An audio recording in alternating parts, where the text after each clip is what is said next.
بسم اللہ الرحمن الرحیم۔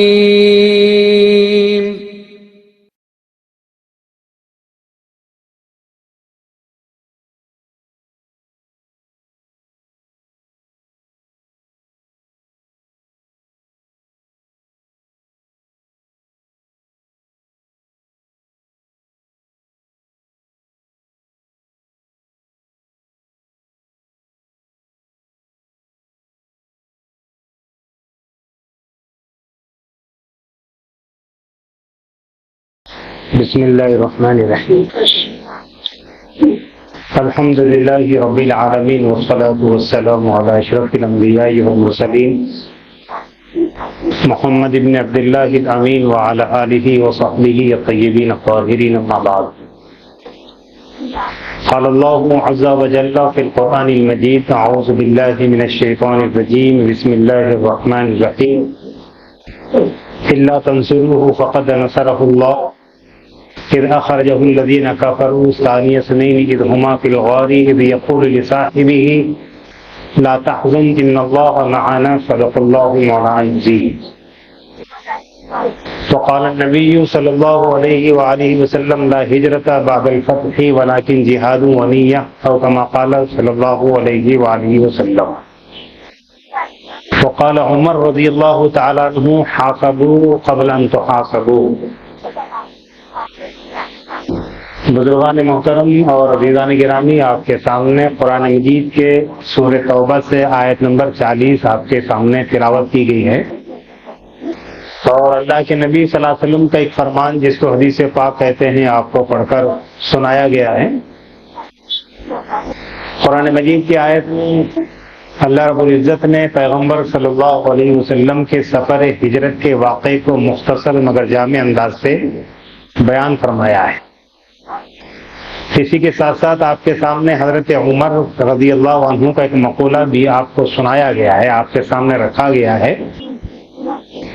جس میں حضرت عمر فاروق نے ہمیں اور آپ کو اپنی زندگیوں کا محاسبہ کرنے کی اور جائزہ لینے کی دعوت دی ہے۔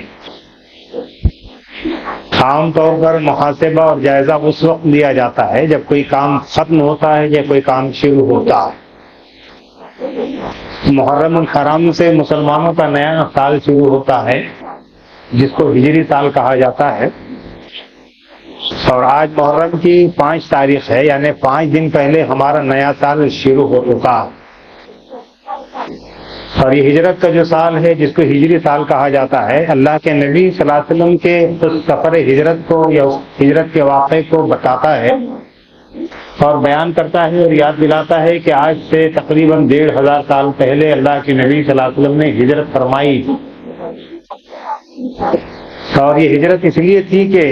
مکے میں اللہ کے نبی صلی اللہ علیہ وسلم نے تقریباً 53 سال اپنی زندگی کے گزارے تھے۔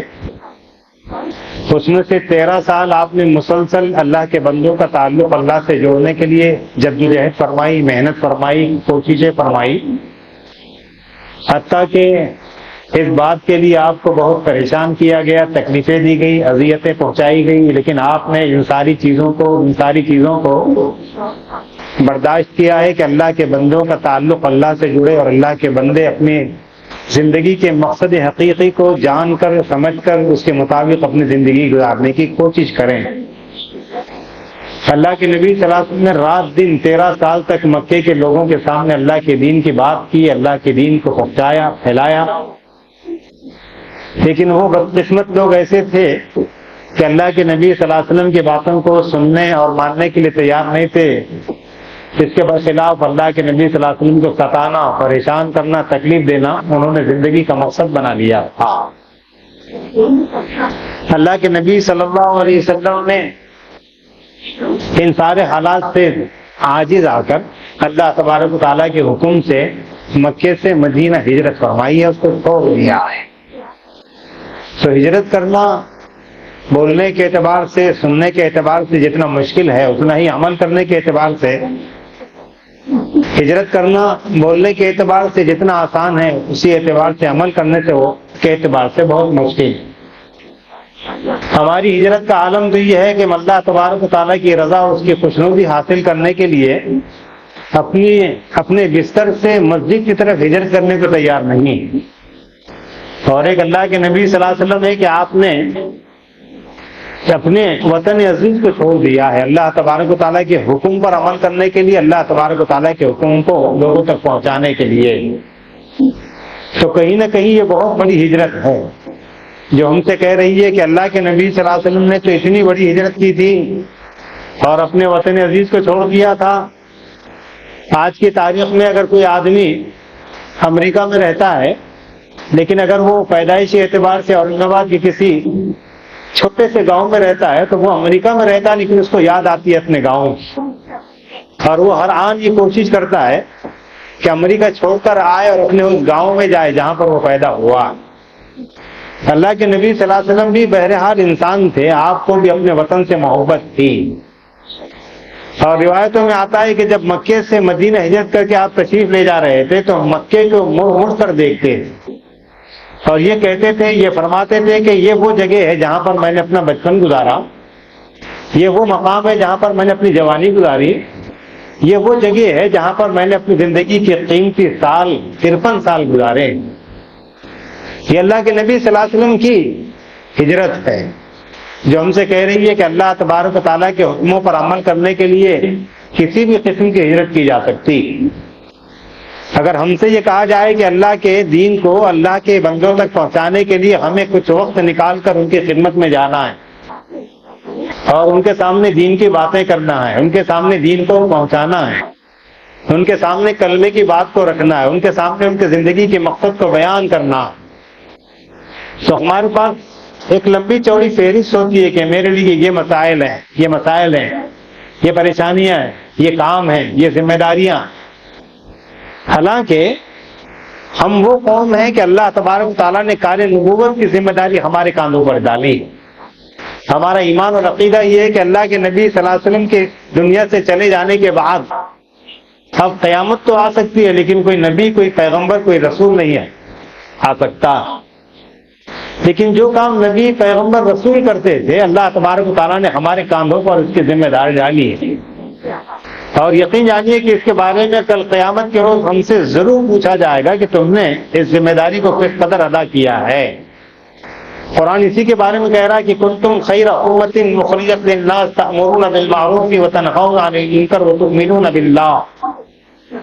جس کا مطلب یہ ہے کہ تم وہ خیر امت ہو جسے اللہ نے اس لیے پیدا کیا ہے کہ تم لوگوں کو نیکی کا حکم کرتے اور لوگوں کو برائی سے روکتے ہو, اللہ رب العزت کی ذات مقدس پر ایمان رکھتے ہو. تمہارا یہ کام ہے, تمہاری یہ ذمہ داری, اور تمہیں اسی مقصد کے لیے اللہ تبارک و تعالیٰ نے دنیا کے اندر بھیجا. تو اللہ کے نبی صلی اللہ علیہ وسلم کی ہجرت کا واقعہ یاد دلانے کے لیے ہمیں ہر سال یہ مہینہ آتا ہے. یہ الگ بات ہے کہ ہمارے بچوں کو نہ اسلامی مہینوں کے نام معلوم, نہ ان کو یہ معلوم کہ اسلامی سال کب سے شروع ہوتا. میں دعوے کے ساتھ کہہ سکتا ہوں آپ سے کہ 10 مسلمان بچوں سے اگر اسلامی مہینوں کے نام پوچھے جائیں تو اس میں سے شاید ایک آدھا 12 کے بارے نام بتا سکتا. یہ ہمارے بچوں کا حال ہے کہ جنہیں نہ اسلامی مہینوں کے نام معلوم, نہ جنہیں اسلامی سال کے آغاز کے مہینے کا نام معلوم. اور یقین جانیے کر یہ حال ان بچوں کا رہا تو ان کے بچوں کا کیا حال ہوگا اس کے بارے میں کچھ نہیں کہا جا سکتا. اس لیے ہمیں اپنے بچوں کے اس سلسلے میں فکر مندی کے لیے ضرورت, اور اس کو سکھانے کے لیے, اس بات کو پیدا کرنے کے لیے, اس بات کو ان کے اندر باقی رکھنے کے لیے, زندہ رکھنے کے لیے ہر مسجد کے, ہر محلے کی مسجد میں مکتب قائم جہاں پر دینی تعلیم دی جاتی ہے ہمارے بچوں کو. تو ہمارے گھر کے ایک ایک بچے کو اس مکتب میں بھیجنا ہماری ذمہ داری. اگر ان بچوں کو مکتب میں نہ بھیجا گیا اور یہ اپنے وقت کے غلط انسان بن گئے تو مجرم وہ بھی ہیں لیکن مجرم ان سے پہلے ہم بھی ہیں, کیونکہ ہم نے ماں باپ ہونے کی حیثیت سے اگر اپنی ذمہ داری کو پورا کیا ہے تو ٹھیک, اور اگر نہیں کیا ہے تو روز قیامت اس کے بارے میں ہم سے پوچھا جائے گا کہ اللہ تبارک و تعالیٰ نے تم کو اولاد کی جیسی نعمت سے نوازا تھا, تم نے اس کے حق کو ادا کیا یا نہیں کیا. اور اولاد کتنی بڑی نعمت ہے اس کا جواب ان سے پوچھیے جو اولاد سے محروم. اگر اللہ نے ہم کو اولاد دی ہے تو اس کی قدر کیجیے, ان کی تعلیم و تربیت کیجیے. اگر کرتے ہیں تو بہت اچھی بات ہے, اور اگر نہیں کرتے ہیں تو پھر ہمیں اس کے بارے میں جواب دینا پڑے گا. بات چل رہی ہے ہجرت, اللہ کے نبی صلی اللہ علیہ وسلم نے ہجرت فرمائی ہے، آپ غار ثور میں جا کر آپ نے قیام فرمایا ہے، 3 دن 3 رات ابو بکر صدیق رضی اللہ تعالیٰ عنہ کے ساتھ آپ نے وہاں پر قیام کیا۔ تو اس غار میں ہمارے جانے کا اتفاق ہوا ہے اور دیکھنے کا موقع ملا ہے کہ اللہ کے نبی صلی اللہ علیہ وسلم نے کس قدر جان جوخم میں ڈال کر وہاں پر قیام فرمایا۔ میں یہ بھی کہہ رہا تھا آپ سے کہ اللہ کے بندوں تک اللہ کے دین کو پہنچانے کے لیے ہمارے سے وقت کا مطالبہ کیا جائے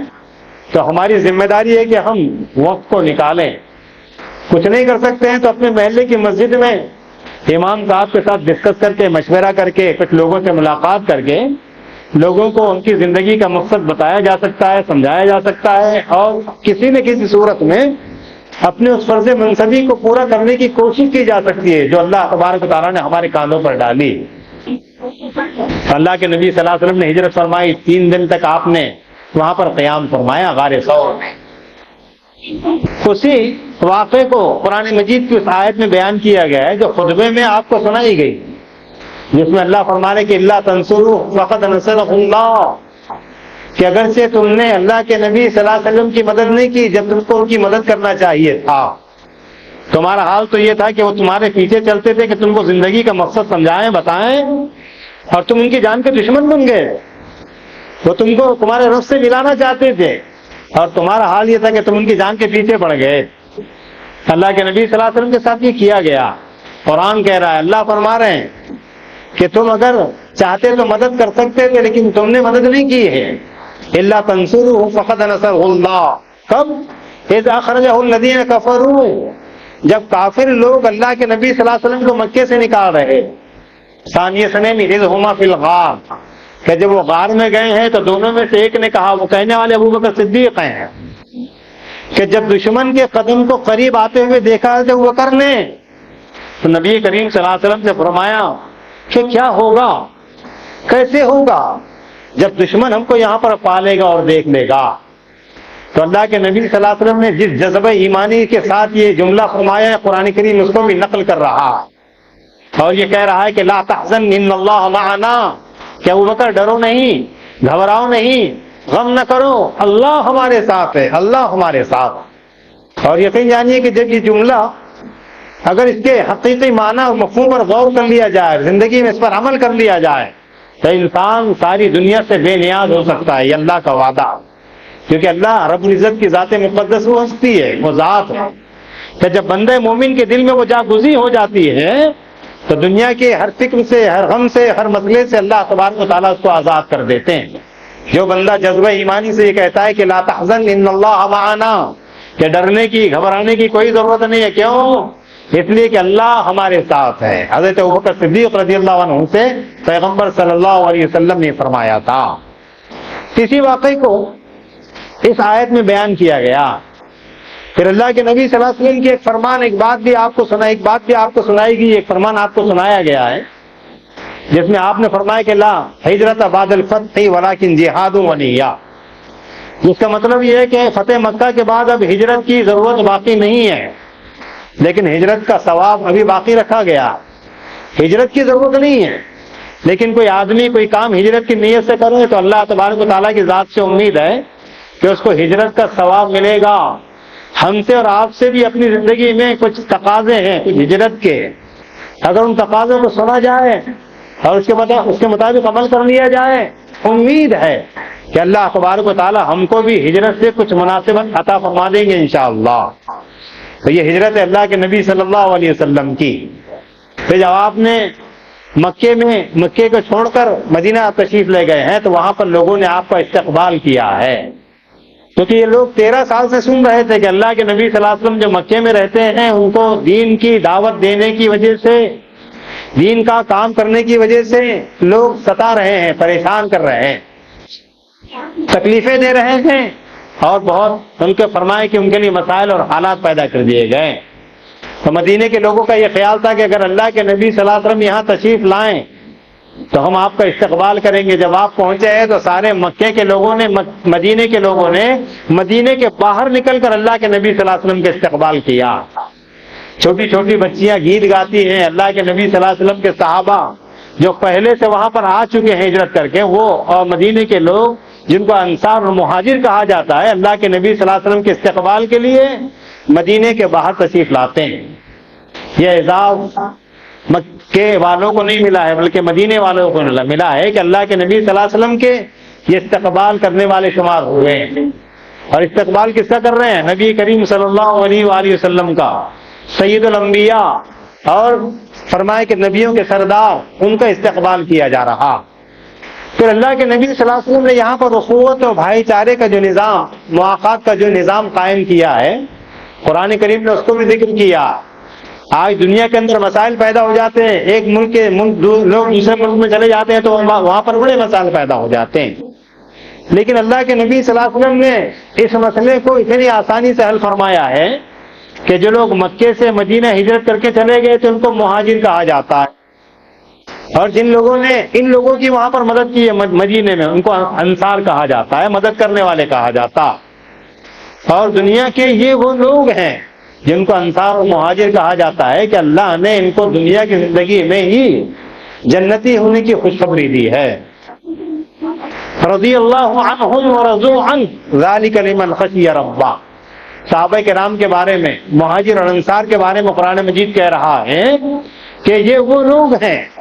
جن سے اللہ راضی ہوا اور وہ اللہ سے راضی ہوئے۔ ان کے بارے میں قرآن کریم گواہی دے رہا ہے، ان کے بارے میں اللہ تبارک و تعالیٰ یہ ارشاد فرما رہے ہیں، کیونکہ ایک سرٹیفکیٹ دے دیا گیا ہے کہ یہ اللہ سے ڈرنے والے، وہ اللہ سے ڈرنے والے ہیں، اور اس کی وجہ سے اللہ تبارک و تعالیٰ نے ان کو جنتی ہونے کی خوشخبری دے دی۔ تو یہ قربانیوں کے بعد موقع ملا ہے،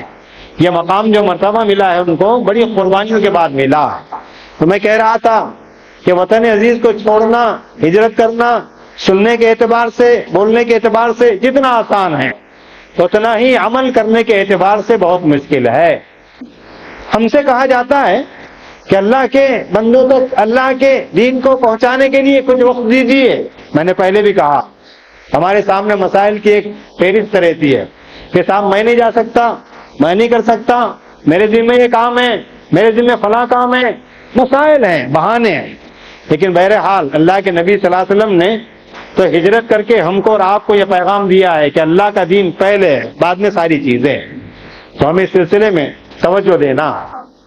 حضرت عمر فاروق رضی اللہ تعالیٰ عنہ کا جو مقولہ آپ کو سنایا گیا ہے تو اس میں احتساب کرنے کی دعوت دی گئی ہے، جائزہ لینے کی دعوت دی گئی۔ اور میں نے کہا آپ سے کہ جائزہ دو موقعوں پر لیا جاتا ہے، یا تو کسی کام کے ختم ہونے پر جائزہ لیا جاتا ہے یا کسی کام کے شروع ہونے پر جائزہ لیا جاتا۔ اور ہم اور آپ تو اپنی عمروں کے اعتبار سے اس موڑ پر آ کر کھڑے ہو گئے ہیں کہ مثال کے طور پر میری عمر 55 سال ہے، میں 55 سال اپنی زندگی کے گزار چکا ہوں، آج مجھے آگے امید نہیں ہے کہ میری زندگی کتنی باقی، لیکن مجھے یہ کہا گیا ہے کہ محاسبہ کیا جائے، جائزہ لیا جائے کہ میں نے گزشتہ 55 سالوں میں اللہ تبارک و تعالیٰ کی کتنی فرمانبرداری کی ہے، اللہ تبارک و تعالیٰ کی کتنی بندگی کی ہے، اللہ تبارک و تعالیٰ کے کتنے حکموں کو پورا کیا ہے، یہ جائزہ لینا۔ اور یہ بھی دیکھنا ہے کہ ان 55 سالوں میں اللہ تبارک و تعالیٰ کی کتنی نافرمانی ہوئی، اللہ تبارک و تعالیٰ کی بندگی کرنے میں کتنی کوتاہی ہوئی ہے، اور یہ کہ اللہ تبارک و تعالیٰ نے جس مقصد عظیم کے لیے دنیا میں بھیجا ہے تو اس کو پورا کرنے میں میں نے کتنی کوشش کی ہے، کتنی محنت کی ہے، یہ جائزہ ہم کو اور آپ کو لینا۔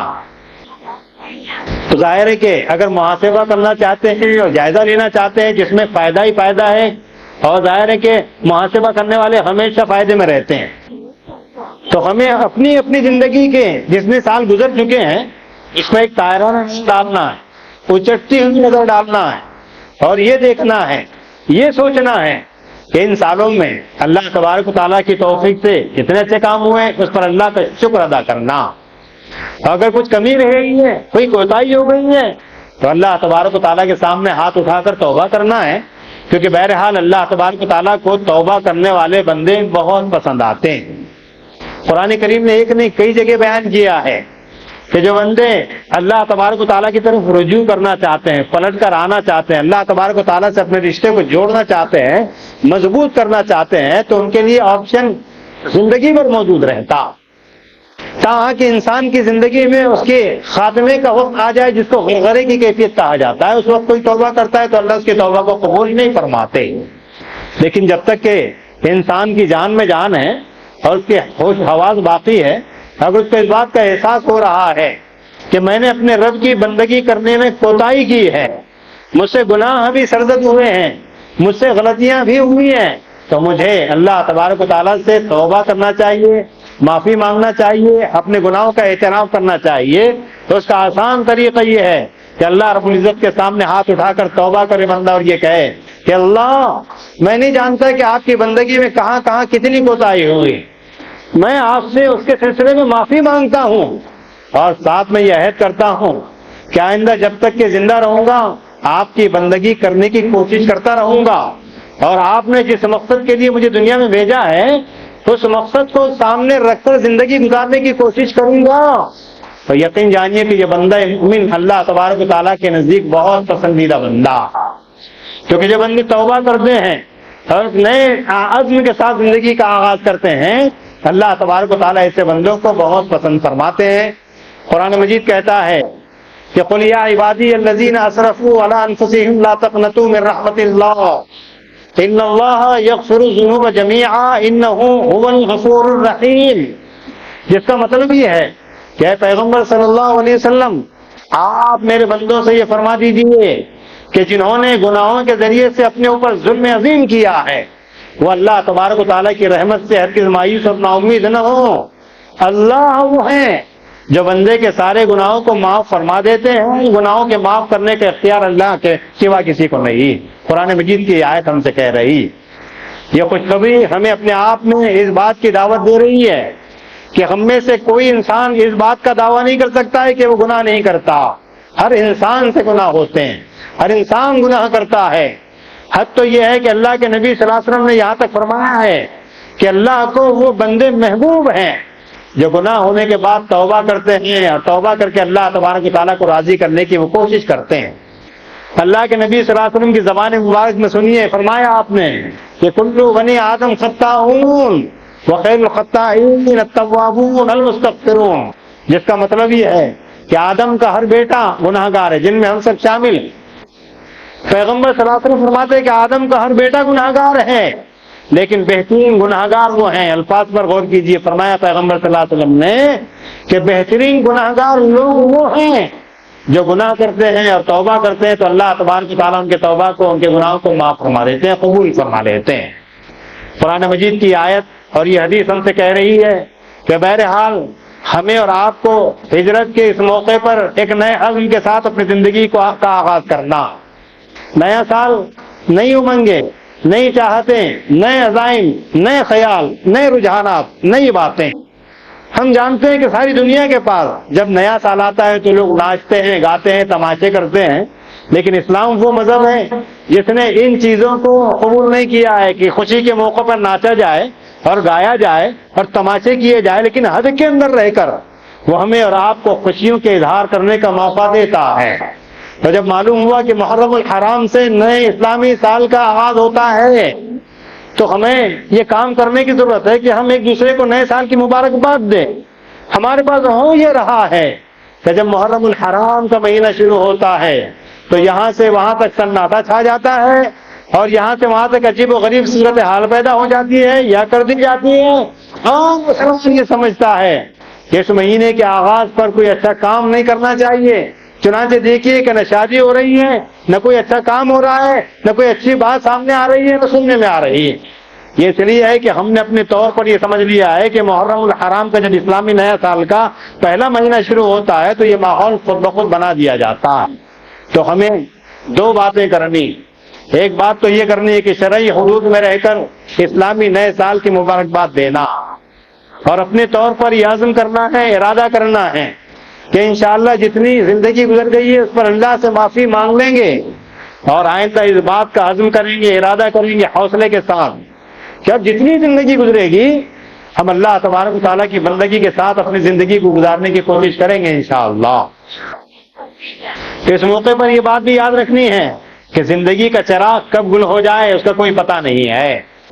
اس لیے یہ مان کر چلنا ہے کہ زندگی آج شام تک ہے، کل تک ہے نہیں ہے کوئی نہیں جانتا۔ دنیا میں آنے کا سسٹم ہے، طریقہ ہے، نمبر ہے، سیکوینس ہے، لیکن دنیا سے جانے کا کوئی سیکوینس نہیں ہے، کوئی ترتیب نہیں ہے۔ اس دنیا میں روزانہ دیکھتے ہیں ہمارا کہ دادا کے کاندھوں پر پوترے کا جنازہ جاتا ہے، بیٹے کے کاندھے پر باپ کے کاندھے پر بیٹے کا جنازہ جاتا ہے۔ یہ ترتیب دنیا کے اندر فرمائے کہ مرنے کے اعتبار سے ہے، لیکن آنے کے اعتبار سے وہی ترتیب ہے جو پہلے دادا آتا ہے، پھر باپ آتا ہے، پھر بیٹا آتا ہے، پھر پوترا آتا ہے۔ بس بتانا مقصد یہ ہے کہ اللہ تبارک و تعالیٰ کے پاس موت کا وقت متعین نہیں ہے، اور جب وقت متعین نہیں ہے تو ہم کیسے کر سکتے ہیں کہ کل تیاری کر لیں گے، کل شروع کر دیں گے؟ تیاری تو ابھی سے کرنا۔ اللہ کے بعض بندے ایسے رہے ہیں، گزرے ہیں کہ جنہوں نے اپنی زندگی کے ہر لمحے کو آخری لمحہ سمجھا ہے، اپنی زندگی کی ہر نماز کو آخری نماز سمجھا ہے۔ وہ یہ مان کر چلتے تھے کہ زندگی کا چراغ کب ہو جائے گا کچھ کہا نہیں جا سکتا۔ تو اسلامی نیا سال ہم سے اور آپ سے یہ مطالبہ کر رہا ہے، یہ اسلامی نیا سال، ہجری سال ہم سے اور آپ سے یہ کہہ رہا ہے کہ اپنی زندگی کا اثر نو جائزہ لو، اپنی زندگی کا محاسبہ کرو۔ اگر اللہ نے توفیق دی تھی، اچھے کام کیے تھے تو اس کا شکر ادا کرو، اور اگر کوئی غلط کام کیے تھے تو اللہ تبارک و تعالیٰ کے سامنے توبہ کرو، وہ تمہارے گناہوں کو معاف فرماتا ہے۔ اللہ رب العزت کو اپنے توبہ کرنے والے بندوں سے اس قدر پسند آتے ہیں کہ اللہ رب العزت نے قرآن مجید میں یہ فرمایا کہ وَإِذَا سَأَلَكَ عِبَادِي عَنِّي فَإِنِّي قَرِيبٌ أُجِيبُ دَعْوَةَ الدَّاعِ إِذَا دَعَانِ فَلْيَسْتَجِيبُوا لِي وَلْيُؤْمِنُوا بِي لَعَلَّهُمْ يَرْشُدُونَ، جس کا مطلب یہ ہے کہ اے پیغمبر صلی اللہ علیہ وآلہ وسلم، آپ میرے ان بندوں سے فرما دیجئے جو میرے بارے میں آپ سے پوچھتے کہ میں کہاں ہوں اور کیسا ہوں، تو ان کو بتا دیجئے کہ میں ان سے بہت قریب ہوں۔ مفسرین کرام لکھتے ہیں اس آیت کے ذیل میں کہ اللہ تبارک و تعالیٰ ہر انسان سے اس کی جان سے بھی زیادہ قریب۔ کیا کہیں گے آپ کہ ہمارا رب، ہمارا پروردگار، ہمارا خدا، ہمارا اللہ ہم سے اس قدر قریب ہے، تو ہمیں تو اس کی طرف دوڑ کر جانے کی ضرورت، اس کی طرف بھاگ کر جانے کی ضرورت کہ وہ ہمیں اور آپ کو زندگی کا مقصد دینا چاہتا، ہمیں اور آپ کو معاف فرمانا چاہتا ہے اور اپنے سے قریب کرنا چاہتا ہے۔ قرآن کہہ رہا ہے کہ جب کوئی پکارنے والا، جب کبھی کوئی دعا کرنے والا مجھے پکارتا ہے یا مجھے آواز دیتا ہے یا مجھے یاد کرتا ہے تو میں اس کی آواز کو سنتا ہوں، اس کی دعا کو قبول کرتا ہوں اور اس کی امید کے مطابق اس کے بارے میں فیصلہ کرتا ہوں۔ قرآن مجید کی آیت ہم سے کہہ رہی ہے کہ اگر خدا نہ خواستہ ہم نے اپنی زندگی میں اپنے رب کی نافرمانی کی ہے تو ہمارے سامنے جب تک ہمارے ہوش و حواس قائم و باقی ہیں، اللہ تبارک و تعالیٰ کے سامنے توبہ اللہ کے ذریعے سے اپنے آپ کو صحیح کرنے کا موقع ہے۔ اور یہ نیا سال ہم سے یہ کہہ رہا ہے کہ نئے سال میں یہ عزم کر لیا جائے، ارادہ کر لیا جائے کہ انشاءاللہ جب تک جئیں گے اللہ تبارک و تعالیٰ کی بندگی کے ساتھ جئیں گے، اور پھر یہ بھی مان کر چلنا ہے کہ زندگی کب ختم ہو جائے کچھ کہا نہیں جا سکتا ہے، تو یہیں سے اٹھ کر یہیں سے ارادے کے ساتھ اٹھنا ہے کہ انشاءاللہ اللہ تبارک و تعالیٰ کی بندگی کریں گے۔ اسی طرح ہمیں اور آپ کو یہ کہا گیا، یہ پیغام دیا گیا ہے کہ اللہ کے نبی صلی اللہ علیہ وسلم نے ہجرت کے ذریعے سے یہ پیغام دیا ہے کہ اصل اللہ کا حکم ہے، اصل اللہ تبارک و تعالیٰ کی بندگی ہے۔ اس بندگی کے لیے آپ نے اپنے وطن عزیز کو چھوڑ دیا تھا۔ آج ہم سے اور آپ سے بھی چند چیزوں میں ہجرت کا مطالبہ ہے۔ اگر ہم ہجرت کے ثواب کو حاصل کرنا چاہتے ہیں یا ہجرت سے کچھ نسبت پیدا کرنا چاہتے ہیں، اور ہجرت وہ عمل ہے کہ جس کے بارے میں فرمائے کہ ہجرت وہ عمل ہے جو اللہ تبارک و تعالیٰ کو بہت پسند آتا ہے کہ ایک بندہ مومن اللہ کے دین پر چلنے کے لیے اپنے وطن عزیز کو چھوڑ دیتا ہے، اس کو ہجرت کہا جاتا ہے۔ جیسے اللہ کے نبی صلی اللہ علیہ وسلم نے ہجرت فرمائی تھی، ہم بھی اگر ہجرت کے ثواب کو حاصل کرنا چاہتے ہیں یا ہجرت سے کچھ نسبت پیدا کرنا چاہتے ہیں تو ہمیں بھی ہجرت کے ثواب کو اور اس کے مقصد کو اور اس سے فائدے کو حاصل کرنے کے لیے کچھ ایسے کام کر لینے ہیں کہ اگر وہ کام کر لیے جائے تو امید ہے کہ اللہ تبارک و تعالیٰ ہمیں بھی ہجرت کے ثواب سے مستفید فرمائیں گے، یا ہم کو ہجرت کا ثواب عطا فرمائیں گے، یہ اللہ کا وعدہ ہے۔ سب سے پہلے ہمیں ہجرت کرنا ہے اپنے بستر سے مسجد کی طرف، اپنے گھر سے مسجد کی طرف، کیونکہ آج ہو یہ رہا ہے کہ ہماری مسجد جمعہ فل ہو جاتی ہے لیکن فجر میں نمازی غائب رہتے ہیں، تو ہم نے اپنے ٹائم ٹیبل کے حساب سے نماز پڑھنا شروع کر دیا۔ نماز کی اہمیت دین میں ایسی ہے، اللہ کے نبی صلی اللہ علیہ وسلم فرماتے ہیں جیسے ہمارے باڈی میں ہمارے سر کی اہمیت، کہ سر کے بغیر باڈی کا انسان کا تصور نہیں کیا جا سکتا ہے، ویسے ہی ہماری بندگی نماز کے بغیر مکمل نہیں ہو سکتی۔ اور اللہ کے سامنے جس چیز کا سب سے پہلے سوال کیا جائے گا وہ نماز کا سوال ہے۔ تو ظاہر ہے کہ جو نماز پڑھتے ہیں ان کو معلوم ہے کہ نماز پڑھنے کے فائدے کیا ہیں۔ قرآن کریم کہہ رہا ہے کہ ان الصلاۃ تنہا عن الفحشاء والمنکر،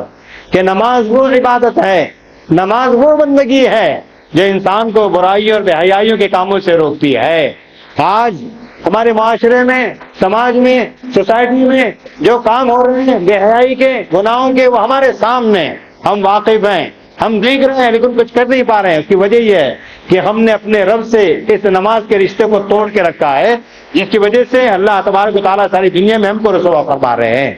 تو ہم رسوا نہیں ہونا چاہتے ہیں، اپنے رب کے سامنے کامیاب ہونا چاہتے ہیں، اپنے رب کی بندگی کے حق کو ادا کرنا چاہتے ہیں، تو ہمیں یہاں پر یہ عہد کرنا ہوگا کہ ہم اپنے گھر سے مسجد کی طرف ہجرت کریں گے انشاءاللہ، اللہ کی رضا اس کی خوشنودی حاصل کرنے کے لیے، موسم کی تبدیلی کے بغیر انشاءاللہ فجر کی نماز میں بھی اپنے بستر کو چھوڑیں گے مسجد کے لیے انشاءاللہ۔ تو سب سے پہلے ہمارے لیے ہجرت کا مطالبہ یہ ہے کہ ہم اپنے آپ کو اپنے رب کے سامنے حاضر کرنے والے بنیں، اگر ہم ہجرت کے فائدے کو، ثواب کو حاصل کرنا چاہتے ہیں۔ تو اس کے بعد ہمیں اور آپ کو بے دینی سے دین کی طرف ہجرت کرنا ہے۔ میں نے کہا آپ سے کہ ہمارے معاشرے میں، ہمارے سماج میں، سوسائٹی میں بے دینی کا جو ماحول ہے، اللہ حفاظت فرمائے کہ اس قدر یہ ماحول بگڑتا جا رہا ہے، اس قدر یہ ماحول بڑھتا جا رہا ہے کہ ہم نے اگر ہوش کے ناخن نہ لیے تو پتہ نہیں کیا حال اللہ تبارک و تعالیٰ ہمارا فرمائیں گے۔ تو ہمیں اپنے بے دینی سے رکنا ہے، باز آنا ہے اور دین کی طرف آنا ہے۔ دین یہ ہے کہ بندہ مومن اللہ تبارک و تعالیٰ کے حکموں پر چلنے والا بن جائے، بندہ مومن اپنی زندگی کے مقصد کو سمجھنے کی کوشش کرے اور اس کے مطابق اپنی زندگی گزارے، تو امید ہے کہ اللہ تبارک و تعالیٰ بے دینی کی فضا کو ختم فرما کے دین کی فضا کو عام فرمائیں گے۔ اسی طرح ہمیں ہجرت کرنا ہے۔ اللہ کے نبی صلی اللہ علیہ وسلم فرماتے ہیں کہ ہجرت کا ثواب اگر حاصل کرنا چاہتے ہیں تو ہمیں جہالت سے علم کی طرف ہجرت کرنا ہے۔ ہمارے علم کا اور تعلیم کا حال تو یہ ہے کہ ساری دنیا میں جو لوگ پچھڑے ہوئے کہلاتے ہیں تعلیم کے معاملے میں ہم ان سے بھی زیادہ پیچھے ہیں۔ اس کی وجہ یہ ہے کہ ہر مسلمان، ہر انسان دنیا حاصل کرنے میں، دنیا کمانے میں لگا ہوا ہے، اپنے بچوں کی اس کو فکر نہیں ہے، اپنے مسلمان معاشرے کے بچوں کی اس کو فکر نہیں ہے۔ تو میں آپ سے یہ کہنا چاہتا ہوں کہ جس طرح ہم آپ اپنے بچوں کے تعلیم کی تربیت کی فکر کرتے ہیں، اگر ہم نے اپنے رشتہ دار یا معاشرے یا بستی کے کسی ایک بچے کا انتخاب کر لیا تعلیم کے لیے جو پڑھنا چاہتا ہے لیکن حالات کی وجہ سے وہ پڑھ نہیں پا رہا ہے، تو یقین جانیے آپ کا انتخاب، آپ کا تعاون اس بچے کو اچھا انسان بنا سکتا ہے، اچھا مسلمان بنا سکتا ہے، اچھا خدا کا بندہ بنا سکتا ہے۔ تو ظاہر ہے کہ ہمیں بھی چند کاموں میں ہجرت کرنے کے لیے کہا گیا ہے۔ اگر ہم اللہ کے نبی صلی اللہ علیہ وسلم کی ہجرت سے کچھ مناسبت پیدا کرنا چاہتے ہیں اور اس ثواب میں کچھ حصے دار بننا چاہتے ہیں تو ہمیں اور آپ کو اپنے اس ماحول کو تبدیل کرنے کی ضرورت ہے، بے دینی سے دین کی طرف آنے کی ضرورت ہے، جہالت سے علم کی طرف آنے کی ضرورت ہے۔ یہ کام وہ ہیں جو کرنے کے ہیں، اگر ہم کرنا چاہتے ہیں تو ظاہر ہے کہ عزم ہے، ارادہ ہے، حوصلہ ہے جس کے پاس، تو یہ سارے کام آسان ہیں۔ دعا فرمائی کہ اللہ تبارک و تعالیٰ مجھے اور آپ کو ان باتوں پر عمل کرنے کی توفیق عطا فرمائے۔ وآخر دعوانا ان الحمد للہ رب العالمین۔ ایک اعلان یہ کرنا ہے کہ جس مسجد میں آپ تشریف فرمائے، یہ مسجد جو ہے ویلفیئر کاموں کا بہت بڑا مرکز ہے۔ کئی کام ایسے ہیں جن کو شمار نہیں کرایا جا سکتا ہے، گنایا نہیں جا سکتا ہے، اگر ان کو گنایا جائے تو وقت درکار ہوگا۔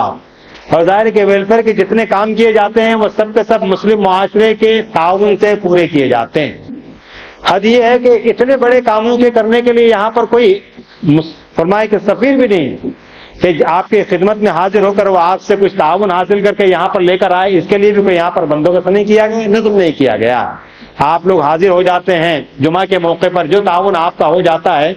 اسی کے ذریعے سے بڑے بڑے کام کیے جاتے ہیں۔ ایک کام جو بہت بڑا ہے، میرے نزدیک بہت اچھا ہے، بہت ثواب کے اعتبار سے بڑا ہوا ہے، وہ یہ ہے کہ یہاں پر مریضوں کو، ان کے رشتہ داروں کو جو کھانا کھلایا جاتا ہے پہنچا کر دواخانے میں، یہ اتنا عظیم شان کام ہے کہ اس کی جتنی تعریف کی جائے کم۔ اللہ ہماری حفاظت فرمائے کہ خدا نہ خواستہ اگر ہمیں اپنا وطن چھوڑ کر کہیں اور علاج کے لیے جانا پڑے تو وہاں پر ہمیں اندازہ ہوگا کہ آدمی در در کی ٹھوکریں کھاتا ہے اور کتنا پریشان ہوتا ہے۔ اللہ رب العزت ان لوگوں کو جزائے خیر عطا فرمائے کہ انہوں نے ہم سب کی طرف سے اس ذمہ داری کو قبول کر کے یہ کام کرنا شروع کر دیا۔ مجھے بتایا گیا ہے کہ آج سے 12 سال پہلے آج ہی کے مہینے میں اس کام کو شروع کیا گیا تھا۔ اس وقت جو ہے 40 لوگ کھاتے تھے، لیکن آج کی تاریخ میں الحمدللہ 1500 سے زیادہ لوگ اس کام سے فائدہ اٹھا رہے ہیں۔ 1500 سے زیادہ لوگ 2 وقت کا کھانا یہاں سے حاصل کر رہے ہیں۔ یہ بہت بڑی بات. اور یاد رکھیے کہ جو پریشان حال ہوتا ہے, جو مظلوم ہوتا ہے, اگر اس کو کوئی سہولت اور آسانی پہنچا دی جائے, اس کو کوئی آرام پہنچا دیا جائے, تو اس کے دل کی گہرائی سے جو دعائیں نکلتی ہے, وہ دعائیں پتہ نہیں زندگی کی کسی موڑ پر ہم کو اور آپ کو کام آ جائے, اور ہمارا کون سا بگڑا ہوا کام اللہ تبارک و تعالیٰ بنا دے, یہ کہا نہیں جا سکتا. روز قیامت اللہ تبارک و تعالیٰ اپنے بندوں سے فرمائیں گے کہ میں پریشان حال تھا, مصیبت میں گرفتار تھا, تم چاہتے تو میری مدد کر سکتے تھے. تو بندہ مومن پوچھے گا کہ اللہ آپ تو ساری دنیا کے پالن ہار ہیں, آپ ساری دنیا کو چلاتے ہیں, آپ پریشان کیسے رہ سکتے ہیں, آپ مصیبت میں گرفتار کیسے رہ سکتے ہیں؟ تو اس موقع پر اللہ رب العزت ارشاد فرمائیں گے کہ میرا فلاں بندہ پریشان تھا, میرا فلاں بندہ مصیبت میں گرفتار تھا, اگر تم اس کی مدد کرتے گویا میری مدد کرتے. تو اللہ نے ہم کو موقع دیا کہ اگر ہم اللہ کی مدد کرنا چاہتے ہیں, اللہ کی خدمت کرنا چاہتے ہیں, تو اللہ تعالیٰ نے ہمیں اللہ کے بندوں کے ذریعے سے اس کی خدمت کا موقع عطا فرمایا ہے. تو ظاہر ہے کہ یہ کام جتنا بڑا ہے اتنے ہی بڑے صرفے کا وہ محتاج ہے. ہماری اور آپ کی انفرادی اجتماعی کوشش ہی ہونا چاہیے کہ دامے درہمے سخنے ہم ان کی مدد کرنے والے بنے. ظاہر ہے کہ جب سفیر نہیں ہے, اگر ہمارے پاس کوئی ایسا موقع آ جائے تو یہاں پہنچ کر ان کی مدد کرنا, کوئی رسید حاصل کرنا, یہ ہماری اور آپ کی ذمہ داری. اور جہاں تک انفاق کا معاملہ ہے, اللہ کے مال کو اللہ کے راستے میں خرچ کرنا, یہ بہت ہی بڑا معاملہ. اللہ رب العزت پوچھتے ہیں کہ کون ہے جو اللہ کو قرض حسنہ دینا چاہتا ہے. کیا اللہ کو قرض کی ضرورت ہے؟ لیکن اللہ پوچھ رہے ہیں کہ کون ہے